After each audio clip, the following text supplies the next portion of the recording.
does it seem at all plausible to me that there could be something, even in like our nearly empirical reality, that humans have just like systematically missed for our entire history?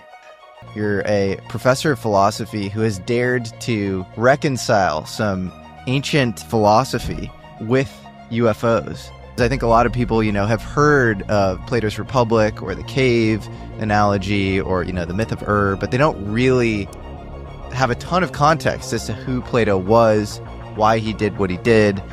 I think you have to get away from thinking what we're being proposed here is actually Plato's like political program. And there's something else going on here.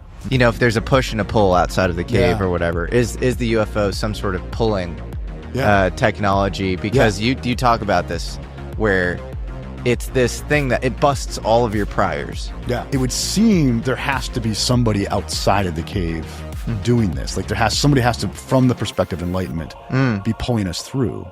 The light itself also feels like this kind of, it's like an inflection point. Yes. Where it could either sort of eviscerate us or it could kind of save us.